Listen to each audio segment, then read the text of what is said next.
ពលនៃសត្វល្អិតណាបងប្អូនបាទនេះមានអង្គណាប្រភេទនៅរស់ឡើយបាទ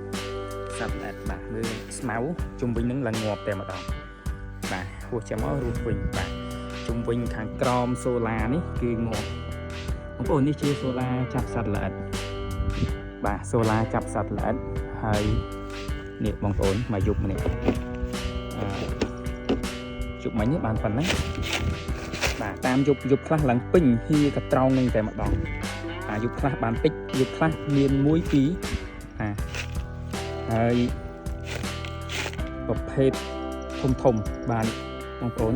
ថ្ងៃនេះប្រភេទនេះវាតាមថ្ងៃខ្លះប្រភេទសត្វល្អិតទូចបាទហើយថ្ងៃខ្លះធំមានពពុះខ្ញងពពុះអីចឹងបងប្អូនមកស៊ីនឹងចូលមកសូឡាហ្នឹងបាទនៅលើនេះមានផ្ទាំងសូឡាមានតុងទុកភ្លើងមាន sensor ស្វ័យប្រវត្តិដើម្បីផ្ដាច់ភ្លើងបាទ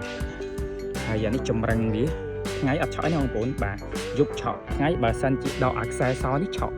បាទខ្សែសនេះជាចាញ់មកពី sensor ដើម្បីបញ្ជាថ្ងៃបញ្ជាស្វ័យប្រវត្តិបាទយប់ភ្លឺថ្ងៃអត់បាទយប់អាចអាមពូលវានេះភ្លឺហើយអាចម្រឹងនេះឆក់អញ្ចឹងនៅពេលដែលសត្វល្អិតឃើញអាំពូលនឹងភ្លឺវាហើរមកប៉ះជាមួយនឹងចម្រឹងនេះឆក់ធ្លាក់ចូលកត្រង់នេះបាទធ្លាក់ចូលកត្រង់អញ្ចឹងមានដាក់នៅជាការល្អដែរបងប្អូនបាទសូឡានេះបាទហើយបញ្ជាក់ឡើងវិញខ្ញុំអត់មានលក់ទេបងប្អូនបាទខ្ញុំទិញប្រើឃើញថាគុណភាពល្អក៏ចែករំលែកជាមួយបងប្អូនទៅបងប្អូនត្រូវការទិញឆែកមើលតែតាម Facebook ទៅមានអ្នកលក់ច្រើនបងប្អូនតែសូឡាចាប់សត្វល្អិតភ័យខ្លះគេដាក់ចង្កៀងចាប់សត្វល្អិតអីចឹងបាទហើយបងប្អូនអាចទិញពីក្រៅមកបើបានមានលទ្ធភាពទិញពីក្រៅមកក៏មានលក់ច្រើនដែរបាទពីតាម website របស់ចិនមានច្រើនបាទ